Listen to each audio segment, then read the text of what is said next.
Hello everyone, glad to be back. Today is 20th of June, now it's 10 o'clock in the morning Moscow time. I'm Levan Gudadze and this is my first update today, in which I will share all the main news that are making headlines in Russian media outlets and Russian language pages on different internet platforms. Second update will be a little bit late on my Patreon page, in which I will share additional news that will be reported by Russian media outlets. And if rain will stop, then it's quite rainy day, like it is every day since we came here in North Ossetia, Alania, for summertime. But yes, if rain will stop, then I will try to go to central part of the city of Vladikavkaz, where we are staying for time being, and I will make video in city center, and I will share that footage also on Patreon. And by chance, if you are interested to see some more content from me, I will be happy if you will consider to subscribe on my Patreon. You will see link under this video in the description box. By the way, I did had a kind of dream to reach 100 subscribers on Patreon before end of summertime, and I still hope that we will manage to do so. But well, it's quite far away, quite far from 100 subscribers on Patreon. So as I said, I will be happy if you will consider to join my Patreon. That's been said, let's talk about news now. And of course, I'm gonna start with Ukrainian special military operation. And first news that I like to share with you is about a drone and missile strike that Russian side did conducted during the previous night. I did share on my Telegram page a short summary of those strikes. So according to a number of sources, Russian drones and missiles did hit Ukrainian logistical and military infrastructure in Kiev and Kiev region, in Zaporozhye region, Kherson region, Sumy region, Khmelnytsky region, Lvov and surrounding areas, and also many other directions. We do have a confirmation from Ukrainian side that in Lvov, for example, some strategic infrastructure was damaged. There was massive explosions, was heard at least in Kiev, and we have a report here from Rogov, Vladimir Rogov, who is official, as I understand, in Zaporozhye region, and also head of NGO We Are With Russia. And according to him, Russian side successfully managed to hit ammunition depots in Zaporozhye region and warehouses where Ukrainian side or Zelensky's regime is hiding its military equipment. So I guess we can call this quite large-scale drone and missile strike of Russian forces successful, despite statements from Kiev Ukrainian officials that they did manage to shut down 90 to 95% of Russian drones and missiles. They always come up with such crazy statements, when in reality picture is completely different on the ground. And now we probably will be right if we will say that Zelensky's regime lost majority of its air defense systems, and Russian strikes, drone and missile strikes, are becoming more and more devastating for Ukrainian armed forces. Let me share with you now a quick summary of situation on the front line. And of course, main direction is Zaporozhye sector of the front line, where Zelensky's regime is conducting its third week that Zelensky's regime is conducting so-called counteroffensive. Basically, we have an operational pause on the front line, not just today, but for quite a few days now, as I did predicted. And there are still some hot points on the line of contact. First one is, of course, settlement of Pitikhatki, west side of Orekhov. And yesterday afternoon, Russian side did reported that Russian armed forces managed to re-establish control over this settlement. when it comes to this small village, Zheribyanki, this settlement never was under control of Ukrainian forces, but this pro-Ukrainian map lives in some fantasy world. This administration of this map definitely losing grip with reality, because if they will continue to make such serious mistakes, then I will stop using this map whatsoever, because Zheribyanki on this map is under Ukrainian control, when in reality Ukrainian forces never even enter that settlement. And the very same goes for settlement here, Donetsk. According to this map, this settlement is under Ukrainian control, when in reality this settlement controlled by Russian forces. So be careful when you are using this map, this live map. And by the way, also there was some activity on this bridgehead between Ugledar and Gulyai-Pole, but basically Ukrainian forces are not really trying hard enough to conduct some operations, because I guess they did already realize that they will be unable to reach first line of defense of Russian forces. And as I said in my previous updates, Zelensky's regime and the general staff of Ukrainian army do have on its hands serious problems, and they definitely have to reconsider their future plans, because if they will continue pouring more and more brigades from last reserves that they have, Russian side will decimate them like it did with the first few brigades that were participating in this counteroffensive in initial stages. And that's why I'm using this terminology, operational pause. It's already a week now, I guess.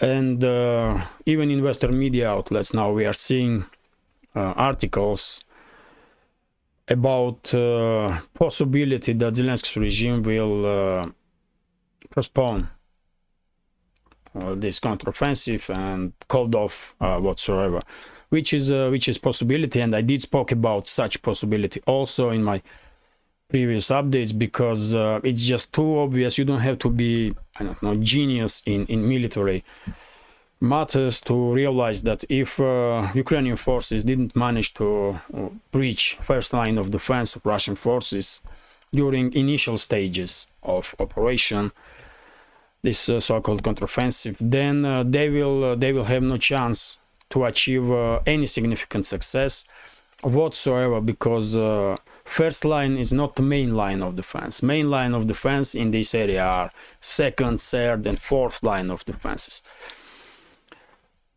So it's too obvious that entire this idea of counteroffensive is a suicidal mission, like I was saying for many months previously, and I guess Zelensky's regime and Ukrainian general staff will postpone or called off this counteroffensive. It all depends. It all depends on position of Washington and London, because they truly are in difficult situation when, if they will pressure Zelensky and Ukrainian armed forces too much to conduct this offensive or counteroffensive, they may cause vast increase of mutiny and disobedience in instances in Ukrainian armed forces. But if they will not pressure Zelensky's regime, then initiative will become in Russian hands, and then this operational pause may last before Russian side will conduct a large-scale counteroffensive. I don't think any of these scenarios is good enough for Washington and London. They won't be happy with this kind of developments. So let's see with what ideas Washington and London will come up in foreseeable future. But for now, it's operational pause, and I guess this relative calm on Zaporozhye sector of the front line will last for quite a while. Maybe even before, as I said, maybe even before Russian side will conduct large-scale offensive operations.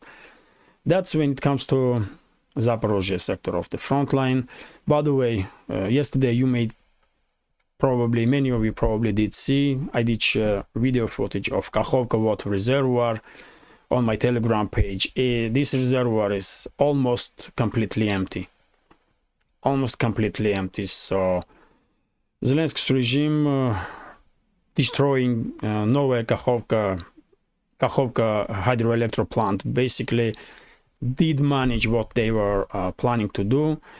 They did destroy with water, with flood water, first line of defense of Russian forces in Kherson region, and they did drop significantly, extremely, water level, not just in Kakhovka water reservoir, but also in the Dnieper River itself. And now, technically speaking, it will be much easier. It will be much easier for Zelensky's regime to cross not just Kakhovka water reservoir, but also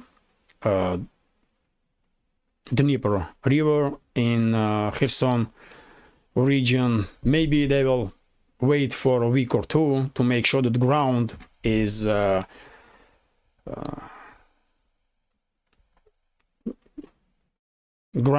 not too wet, and then in week or 2 weeks time we will probably see some activization of Ukrainian forces in this direction also. But for now, it's artillery duels. It's artillery duels between the sides in Kherson region. I did spoke about Zaporozhye sector of the front line. When it comes to Donetsk direction, Russian side, according to some reports, did manage to achieve significant success in Marinka direction. As you can see, Russian forces have a bridgehead. He established bridgehead in the southern part of Marinka or eastern part of Avdiivka. And if Russian side will develop its offensive from this direction, then in fairly short amount of time, Avdiivka may end up, Ukrainian forces in Avdiivka and surrounding areas may end up in operational encirclement, and they may decide to withdraw from Marinka before it's not too late. Marinka is constantly hot point on Donetsk direction, and same goes for Avdiivka region, city and surrounding areas. But in my reading, Russian forces are not really in rush in this area, because Avdiivka is beginning to work as a kind of trap for Ukrainian armed forces, and it's quite a comfortable situation for Russian forces right now, when Ukrainian side is sending, when Zelensky's regime is sending unit after unit in this direction, and the Russian side is neutralizing them one by one, and same time by prolonging this operational encirclement of the Avdiivka, Russian side of course is stretching forces of Ukrainian army. When it comes to direction of Bakhmut or Artyomovsk, as I said quite a few times before, Ukrainian forces run out of steam. Ukrainian forces that were operating on the flanks of Bakhmut, and initiative little by little is becoming shifting its hand from Ukrainian side to Russian side. Now, even though Russian armed forces, I don't think that they are planning any large-scale offensive in direction of Chasiv Yar anytime soon, because if there was such a plans, then Russian side will conduct this offensive movement straight away once Bakhmut become under full Russian control, not giving Ukrainian forces time to dig in Chasiv Yar, Konstantinovka and surrounding areas. But now it's just a local scale skirmishes between the sides. Some fierce fighting was taking place in Belogorovka. According to Russian forces, they did manage to, Russian surveillance drones and intelligence, military intelligence, did find out about movement of few Ukrainian units in direction of Belgorovka, and the Russian side opened fire with the multi-launch rocket system BM-21 Grad. And according to this report on RIA Novosti, these Ukrainian units that was caught by Russian side did had heavy casualties and retreat from the position, but overall Belgorovka and entire this area is still disputed between the sides, and probably it will be this way as long as before Russian side will conduct a large-scale offensive operation in direction of Seversk, Yampol and Liman. And by the way, we had some reports that Russian side did conduct quite significant offensive operations in direction of Kupyansk, which I did predicted, if you remember, in my updates yesterday and day before, when I said that if Ukrainian side will increase shelling of Belgorod region from these areas, Russian forces will be, will have no other choice other than resume offensive operations, and exactly this happened. Even Ukrainian side is confirming that Russian side had some success in direction of Kupyansk, and according to some sources, forward units of Russian army is in outskirts of Kupyansk itself right now. So that's a quick summary of situation on the front line. Main direction is of course Zaporozhye, where we are seeing operational pause, and to be honest, I don't think Zelensky's regime will be able to resume its offensive, more or less large-scale offensive move operations in direction of this land bridge between Crimea and mainland Russia. But that's my take on situation. Let's see how Ukrainian side will act. And by the way, we have here a statement from Andrei Marochko, military expert from LPR, who said that Ukrainian forces are trying now to become a little bit more active in Krasnoliman direction, which is here. But yet again, I don't think Ukrainian forces have enough manpower and military equipment to achieve any success whatsoever. And that's why I guess Russian forces were able to quite easily penetrate Ukrainian defense lines in the Kupyansk direction. And as I said, forward units of Russian forces are now according to some reports, are now on outskirts of this city. Ukrainian army are too stretched, and the main resources of Ukrainian armed forces are directed in direction in Zaporozhye region, towards Zaporozhye region and Kherson region, towards this land bridge. And it's obvious that on other directions, Ukrainian side is lacking manpower, ammunition, and military equipment. Let me continue now. And by the way, that's quite interesting. Yesterday, Ukrainian media did show some video footage with Zaluzhny, head of Ukrainian general staff, and in that video, Zaluzhny was talking about counteroffensive. That counteroffensive is taking place as it was planned. And to be honest, I find it difficult to believe that this video footage is authentic. Maybe that footage was made some long time ago. Maybe, I don't know, man, what is happening. Maybe some other stuff is happening. But I find it hard to believe that Zaluzhny will comment on current situation with Ukrainian counteroffensive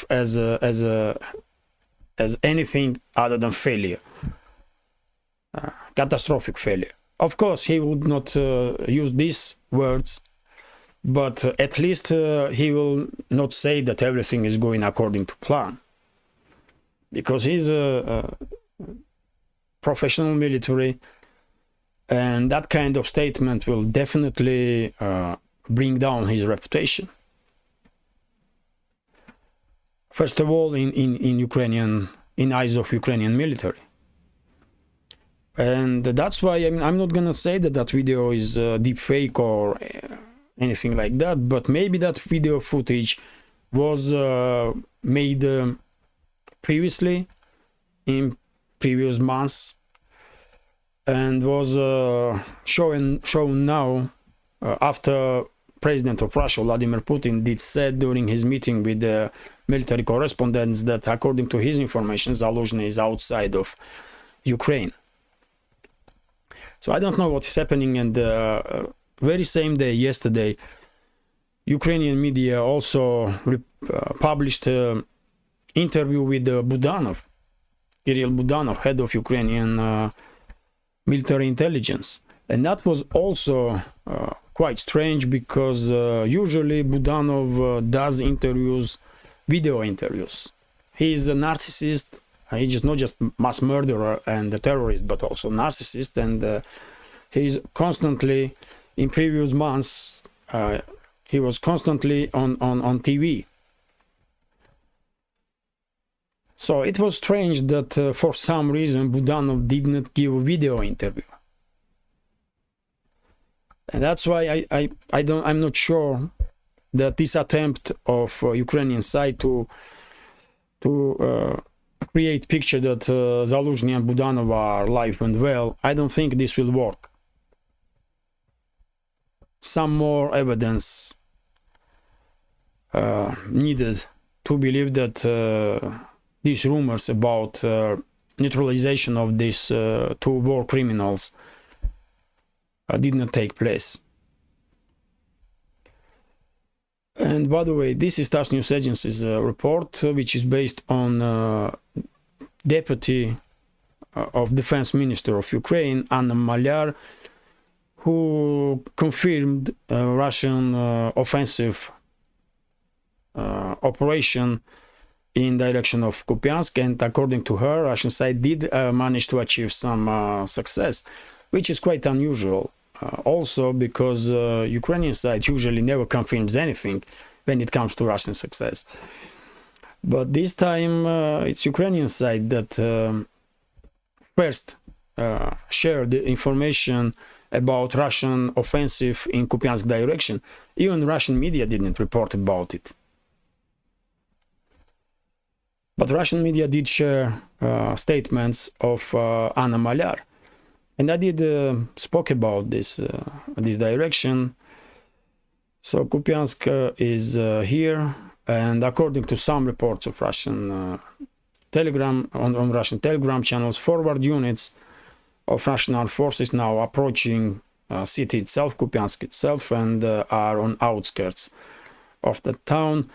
I guess if shelling of Belgorod region from this bridgehead that controlled by Ukrainian forces will stop or become minimal, then this Russian offensive may also stop. But if Ukrainian side will continue a heavy shelling of Belgorod region, then Russian military will have no other option other than establish control not just over the Kupyansk but over the entire this area in Kharkov region. Entire area that was under Russian control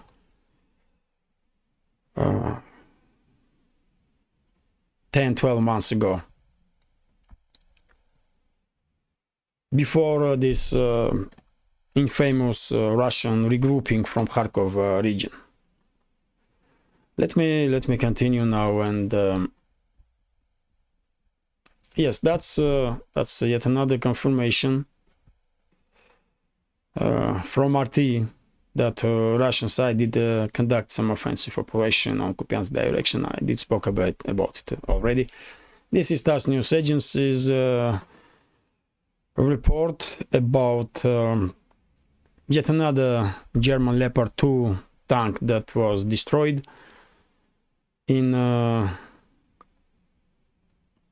in somewhere in Zaporozhye region. As you can see, it's clearly Leopard 2 A6 tank, as I understand. Or it looks definitely Leopard 2 tank, but A6 or A4, it's hard to tell. A6 probably. A6 has this extremely prolonged turret. So yes, hunting on Western-made military equipment is continuing, and Russian side are quite successful to destroy not just Leopard 2 tanks, but all the Western military equipment that was delivered to Zelensky's regime. We did not yet see destroyed Challenger, British Challenger 2 tank, but I guess it's only a matter of time. And once those tanks will appear on the front line, then it will not take long before Russian side will capture and destroy those tanks also. And this is quite interesting, by the way. Citizens of EU member states gonna hate this news. TASS is reporting that EU bureaucrats decide to give Zelensky's regime additional financial support. This time it's 15 billion euros. And by the way, guess who's gonna pay for it? EU member states. Taxpayers, EU taxpayers gonna give to Zelensky's regime another 50 billion euros. This is pure madness. This is pure madness, and I truly don't understand how long this unchallenged, how long EU bureaucrats will continue this crazy moves being unchallenged by societies of EU member states, because this is crazy, man. What EU bureaucrats are doing, it's against strategic interests of EU member states and EU citizens. It's too obvious, isn't it? And hopefully today, tomorrow, or in months or 2 months time, societies in Europe will start waking up, because I mean, Ukraine truly becomes some global scale money laundering machine, and hundreds of billions of dollars and the euros have already been stolen from citizens of Western states and end up in pockets of those criminal Western elites and their associates. So how long citizens of EU gonna maintain this calm, man? I don't know. Let me continue now, and this is TASS News Agency's report about statement that head of Russian foreign intelligence Sergei Narishkin said, according to which after Ukraine will run out of manpower and possibility to conduct military operations, US and UK will try to put in position of Ukraine Poland, push Poland in this conflict, and after Poland will run out of manpower and opportunity to fight, then Washington and London will try to do very same with Germany. Well, I disagree with Narishkin on this. I definitely disagree with Narishkin. I don't think Washington and London are planning to provoke full-scale conflict between Russia and Poland. It does not make any sense, and I don't think Washington and London are planning to provoke full-scale conflict between Russia and Germany. I don't think so. It does not make any sense to me. But what I do think is that once Ukrainian army will be neutralized by Russia, Washington and London will greenlight occupation of western regions of Ukraine by Poland, Romania, Slovakia, and Hungary. This one I do believe. And you know my take on this topic. I guess this conflict will end by full-scale disintegration of Ukraine, when southeastern parts and possibly central parts of Ukraine will become under full Russian control, and western parts of Ukraine will be controlled by NATO and NATO member states. That's how it's gonna happen. But to be honest, I don't believe that Western elites are planning to provoke full-scale conflict between Russia and Poland or Russia and Germany. That's just too extreme even for those crazy Western elites, man. That's too extreme. I don't think that will happen, but maybe some representatives, some groups in Western elites are discussing these kind of possibilities, and Russian Foreign Intelligence Service received that information, and Naryshkin is sharing that part of that information, not all of it, of course, but maybe that's why Naryshkin is sharing this information with public, and maybe this is also part of media campaign from Russian side to somehow influence societies in Poland and Germany, so that they will become a little more active to demand from their governments to stay away from any risk of direct confrontation with Russia. Maybe that's why Naryshkin come up with this kind of statements. That's also a possibility. And by the way, we have yet another statement from Jens Stoltenberg, current head of NATO, and this time he said that NATO arsenals are almost empty, so it's necessary NATO member states to begin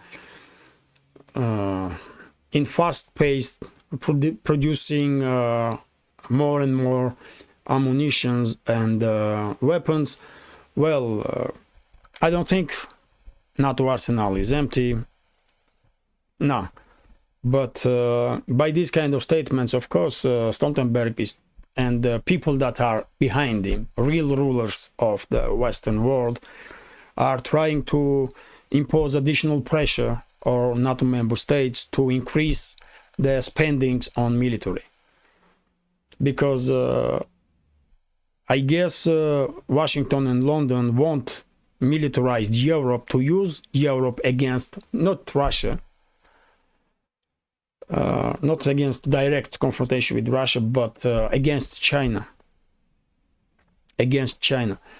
And that's why this conflict in Ukraine, that's one of the reasons why this conflict in Ukraine was provoked by Washington and London, to militarize Europe.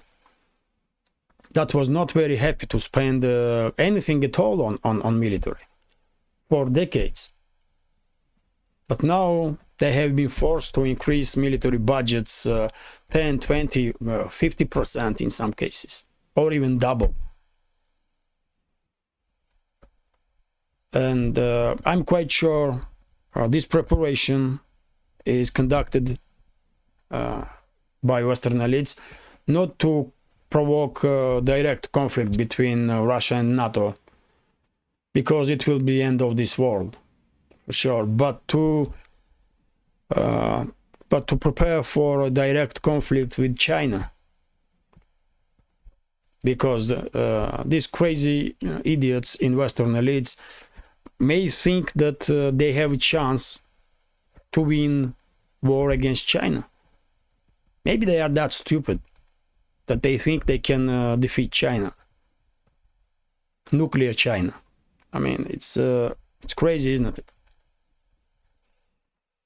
And that's why, by the way, I guess China had made decision to increase its nuclear number of its nuclear weapons 300% by 2035, to make sure that they have enough nuclear weapons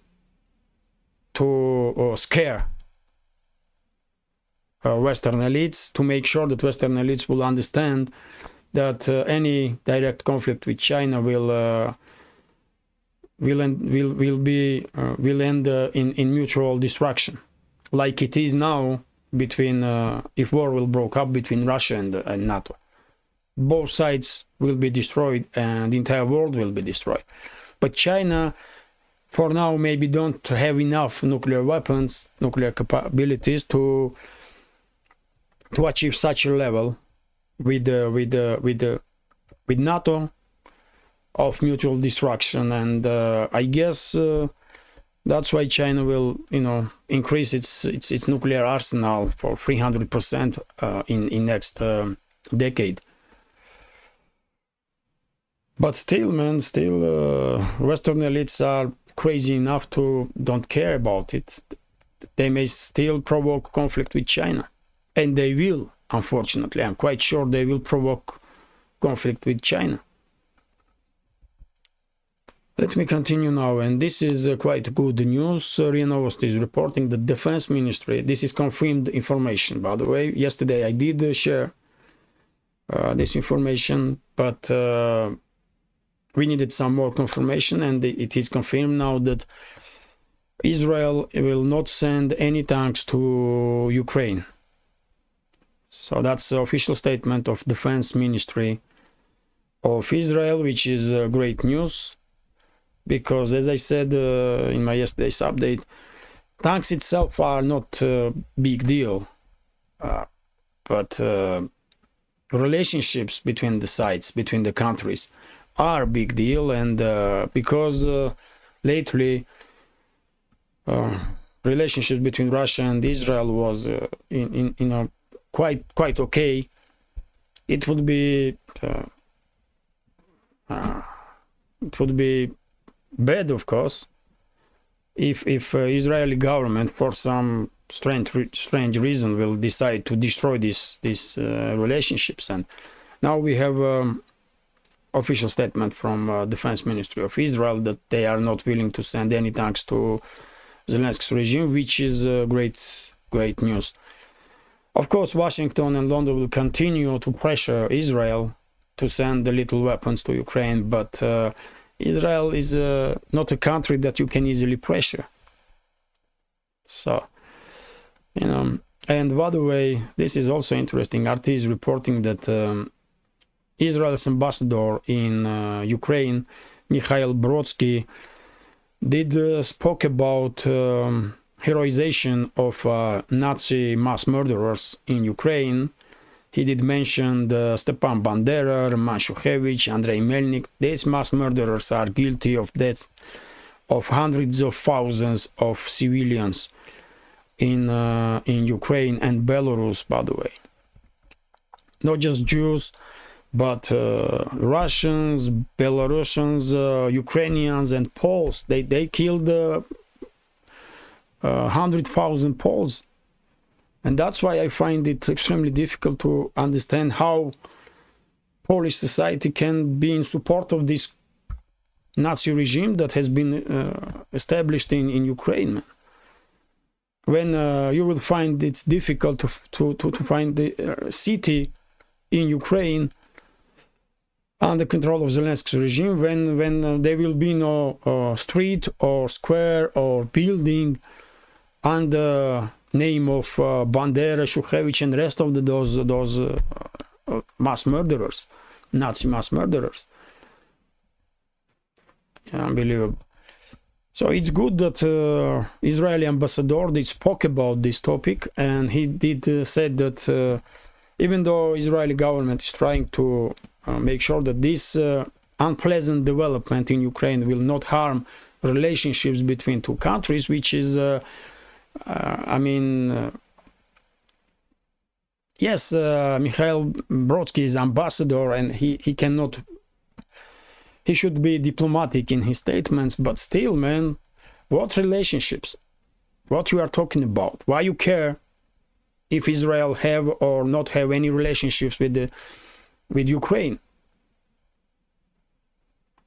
what you are talking about. But yet again, this is a diplomat, and he said that yes, Israel is trying to, despite this unpleasant development in Ukraine and heroization of Nazi mass murderers, to keep a good relationships with Ukraine. But at least this is something, you know, beginning of something, I guess, when official from Israel openly spoken about heroization of Nazi criminals, Nazi mass murderers in Ukraine.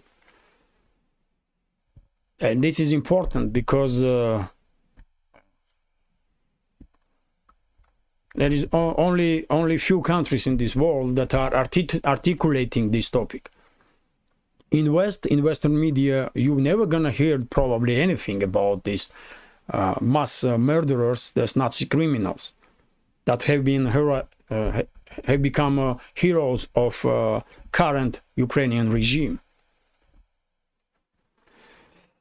So let me continue now, and this is quite interesting. RIA Novosti is reporting that Kiev is demanding from Budapest, from Hungarian government, that Ukraine's consul will have a meeting with the Ukrainian prisoners of war that was that Hungarian ethnic origin prisoners of war that was freed from Russian side. And these prisoners, ethnically Hungarian prisoners of war, were freed, and they are now in Hungary, basically, with the involvement of Russian Orthodox Church. This gesture of goodwill was made from Russian side, and these Hungarian former war prisoners are now in Hungary, and Kiev wants to have any access to those former soldiers, and Budapest is not willing to facilitate this demand from Kiev, because they do understand very well if these soldiers or former soldiers will return to Ukraine, they will again end up on the front line. And Hungarians, ethnic Hungarians that are living in Transcarpathia already lost a Hungarian community. They already lost so many people in this conflict that was forcefully mobilized and sent to frontline. And Budapest did spoke about it many times, that they are not happy that Zelensky's regime is basically kidnapping people in Transcarpathia and sending them on the front. So I guess despite these demands from Kiev, Hungarian government will show middle finger to Kiev, to Zelensky and his associates, and will not allow them to take back those individuals, to send them on the front line again. This is RT's report, by the way. And yes, well, Britain may become, United Kingdom may become first country to confiscate Russian assets. Okay, do anybody is surprised by this news? Of course no. And UK may become first, but then they will be second, third, fourth, and basically all the Russian assets in the West, I think, are lost. They are thieves, man. Those Western elites, they are criminals, mass murderers, and they are thieves. They steal Russian assets. They steal it. And then now they are trying to somehow formalize this. Come up with some new laws and new rules and stuff like that to formalize theft. Legalize, basically, theft. And they will come up with some decisions. Just look at it. Just wait for it. So, you know, if I was making any decisions on part of Moscow, I will say to Russian investors that had any investments in EU, that they are idiots. That's what I will say to all Russian investors that have had any assets in the West, that they are total idiots. They should never trust Western elites, and they should never invest even a penny in the Western economy. Never. Because it was too obvious that one day Western elites will start stealing this money. I don't understand how these idiots even manage to have so much money, man. But oligarchs, I mean, those oligarchs, those are criminals also, by the way, and I am quite happy if Western elites will steal money from those oligarchs. I will be quite happy about it, man. I don't care about oligarchs. They are criminals and they should be in jail anyway. And they should spend entire their lives in prison, for sure.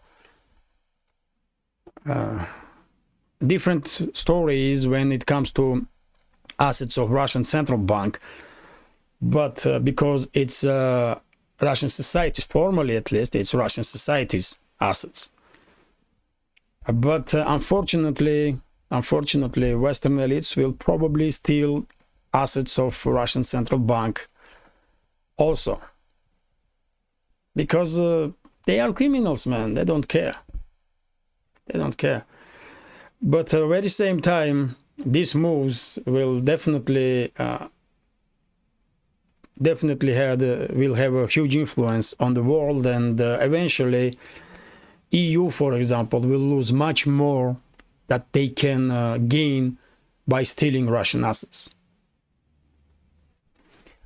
Let me continue now, and this is RIA Novosti's report about a meeting between head of US State Department Blinken and Antony Blinken and Chinese leader Xi Jinping. And during this meeting, Antony Blinken did try to play with words, and he said that US is not supporting independence of Taiwan, like it means anything. Of course, US not supports independence of Taiwan because Taiwan is never declared itself independent. The Taiwanese government claiming that they are legal government of entire China. Taiwan's official name is Chinese Republic. So of course US is not supporting independence of China. They are supporting Taiwanese regime who claims that they are legal regime in China, all of China. And of course, Chinese know perfectly well all these games that Washington may come up. And by the way, one day I would not be surprised. I would not be surprised if Washington will use exactly this topic, that Taiwanese regime thinks they are legal power in China, all of China, that they may sign some deals with Taiwanese regime and use that as a legal means to conduct operations against China, mainland China. So basically, this visit in China of Antony Blinken was total failure, as it was expected. Not for nothing, Chinese foreign minister stated yesterday that relationships between two countries are on the lowest point for decades, which is completely true. And well, I guess these relationships will deteriorate significantly, even significantly in coming years. Because I think it's only a matter of time when US will provoke a military conflict between China and Taiwan, and then of course we will see exactly similar moves from Western world like they did after provoking conflict in Ukraine. They will try to damage China as much as they can, even though I don't think they have much chances, but that's what they're gonna do. anyway, because it's too obvious for them that if they are not stopping China now, they will lose relevance in the world stage in a maximum decade or two. They will lose their dominant position, and they cannot